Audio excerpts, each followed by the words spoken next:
everyone, you're welcome to my YouTube channel. It's your girl Asi Darling. Thank you all so much for clicking once again.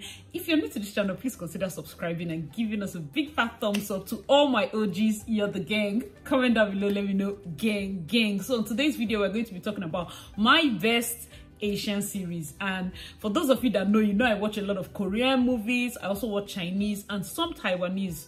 Some of you may not know, but I've never tried any Japanese movie. So, but for this particular episode, I'm going to trash in those areas. If you're into K-drama, K-series, you know a lot of Nigerians actually love K-drama. So I'm going to be listing out the movies you can watch, and then let me know your thoughts in the comment section below if there's anyone I miss out. If that's the kind of content you're interested in, let's keep on watching. My name is Asitonka Agri Abba, and the channel is called Asi Darling because I'm such a darling. My love for Korean movies started when I did my youth service back then in Akwa Ibom. I went to buy a movie and then the guy was like, "Hey, try this movie." I was like, these are Asians. Like then I was just like, these are Asians. He was like, yes, Korean movie. He put a caveat. He was like, if you do not like it, bring it back. I will change it for something else. Like you don't need to pay extra. I'm like, for him to say this thing, I picked it. And my first Korean movie, which is of course is going to be the one I would recommend for anybody that is new to the whole K-drama thing, go and watch Boys Before Flowers. Boys Before Flowers, like guys, I don't want to add so much spoiler alert into this video, but it was an amazing drama. They said it was first a Japanese series, and then the Koreans did their version. The Chinese also did their version. I think their version is called METEOR GARDEN. I've also watched that. In fact, it was the Chinese version that made me understand some other things that I missed out on the Korean version and all of. But it's a beautiful storyline. Please check out number 1 for the K. I'm going to start with the Korean dramas, okay? So the first one is Boys Before Flowers. Second one will be Discovery of Love. I think the storyline and the way it all just came about, I seriously love that movie. I've watched it like 5 times. I go back and I watch it about a lady finding her ex and then having to go through her own. She was already engaged, about to be engaged, and her ex shows up and they had to work together. It was just a beautiful story. I do not want to add spoiler alert, so go and watch it. Also, towards the end of this video, I'm going to add some recommendations and things I pick out that I feel can be improved upon in each of the region, like the Korean dramas, the Chinese, and the Taiwanese, okay? Thirdly, but 3 for me will be What's Wrong with Secretary Kim. I actually liked it because, man, it was that kind of drama. Yes, of course, cheesy as most of the Korean dramas are. The interior was the bomb. The office, the reception area, there was a standing area where there was like kind of faux grass coming. No, it was just sweet. Please check it out if you have time. You would love it. What's Wrong with Secretary Kim is my number 3 recommendation. 4 recommendation. Please note that this is not in order of enjoyment or whatever, but I'm just stating it. Number 4 is actually the one I watched this year. Crash Landing on You. A lot of people have been like, Netflix literally was reminding me every day, watch it. Man, I loved it. There's a particular character. There's a particular soldier, the older one, that is a bit how would I put it? He's funny. I like the lines, the one-liners they give him, like just comic relief. The thing I love the most about this movie was the fact that for a moment it allowed me pause to see that North Koreans, they're like people in North Korea that are people. We shouldn't box the entire region and say, okay, simply because we feel their leader is bad, then everybody doesn't matter in that region. That's wrong. We have humans there, and if not for anything, the world should preach peace. Do you know that there are even controversies concerning the movie, the producers, people wanting to sue them to court that they are glamorizing North Korea, and it's just a mess. But seriously, from my heart, I love the movie. I feel a lot of people can go and watch it. It's available on Netflix. In fact, all the ones I called are all available on Netflix so far. Yeah, Boys Before Flowers, Discovery of Love, What's Wrong with Secretary Kim, and this one, the 4th one, Crash Landing on You. All right, so the 5th one for me will have to be The Legend of the Blue Sea. I love the movie. I loved it. My good Junpyo was also in it, but also it was a fantastic storyline, a mermaid coming to land and all of that. Please go and check out Legend of the Blue Sea. That's my number 5 recommendation for the K-dramas. There are lots that are still coming up.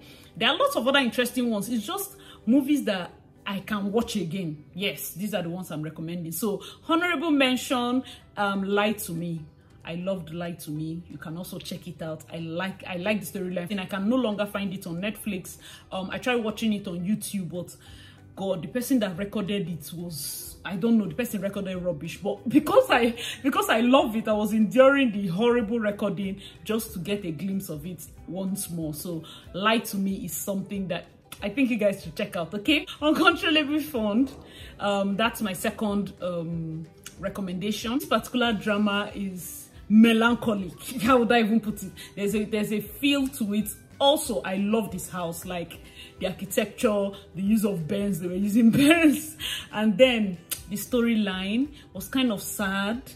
And funny enough, after acting this, he actually went through something like this movie in real life. So that particular movie is something you should check out. Okay, I personally like just the romance, high school, simple romantic comedy series. That's what I love. So if you have any other suggestion, let me know your thoughts in the comment section below. Let's get to my last recommendation. So my last recommendation will be Oh My Venus. I love that movie. It was so funny. Coaching him, I loved it. It was so funny, so cheeky. You know, when some people see some things that happen in Korean movies, they're like, I beg, this thing is no. I feel I also love the cheesiness that comes with K-dramas. Yes, the storyline sometimes might be repetitive, but I mean, if you love love, you love the Korean dramas. Okay, let us get to the Chinese dramas. First, I have to tell you guys, I've been to China before. Maybe that's why when I even started watching the K-dramas, I went on Netflix, I clicked a particular drama.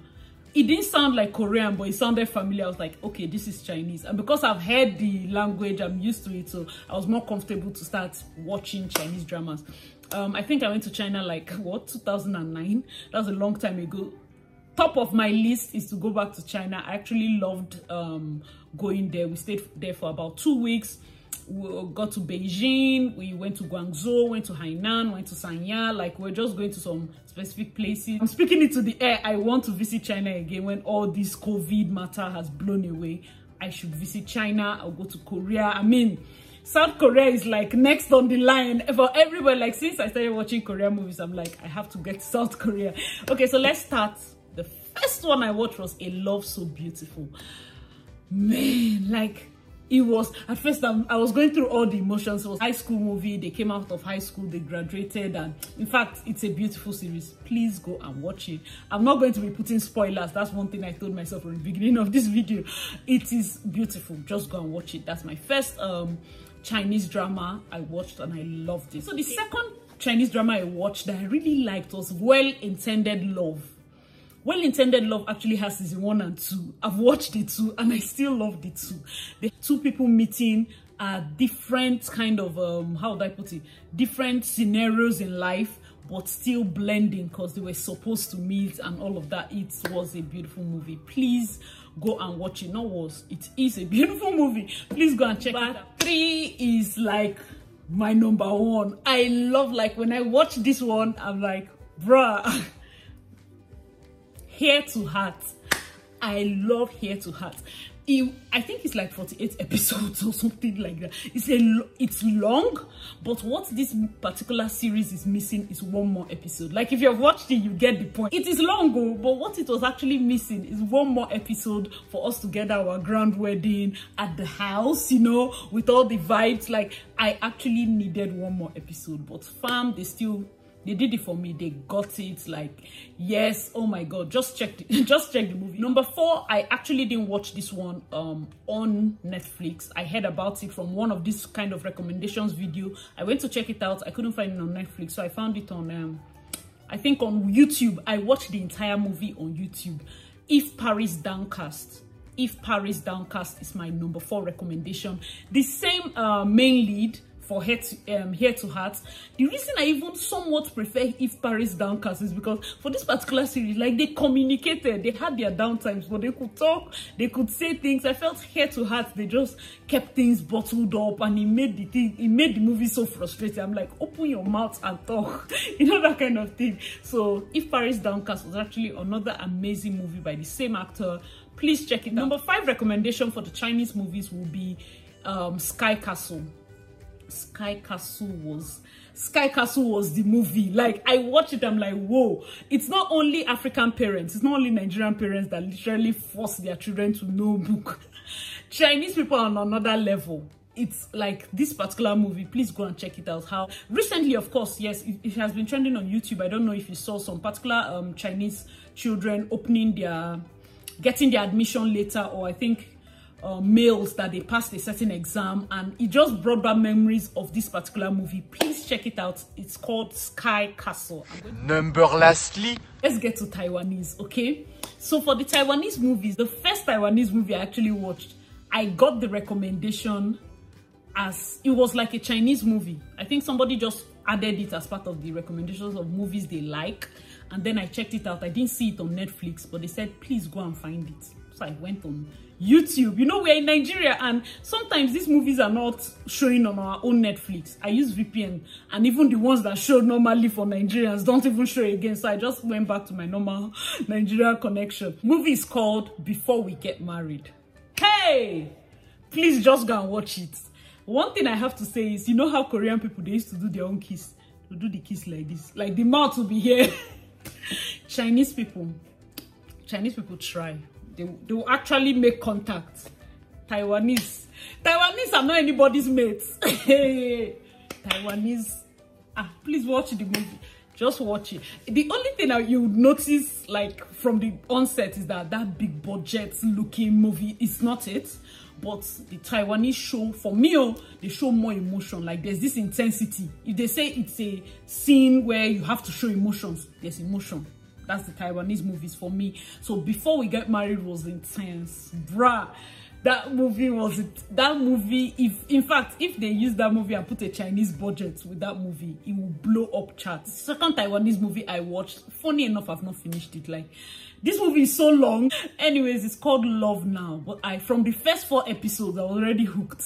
Like, it gave me this kick. There was this interesting vibe with it. Go and check out Love Now. I found that one actually. It's available on Netflix. There's one I'm watching now. I haven't even finished. I'm just, because of my programming, my time and all of that, I've not been able to settle down and watch it well. It's called When I See You Again. I just started watching it. It's also the same lead actor that did the Before We Get Married. He's good. He's good. One thing I feel is that Chinese people are big boys now. They have the big money. They shoot their budgets. Another thing I think they can change is the makeup. Like, sometimes the makeup doesn't just blend. Like, Hair to Heart, at some point it seemed like the people were dripping. No, the makeup, whoever they hired as their makeup artist was just like, they don't need to be white, like white in color, like white like paper. They should work on the makeup. I feel like Korean dramas, some of them like have mastered the art of using like light makeup that's their skin shade. It doesn't come out as harsh. So the Chinese also, they should work on that.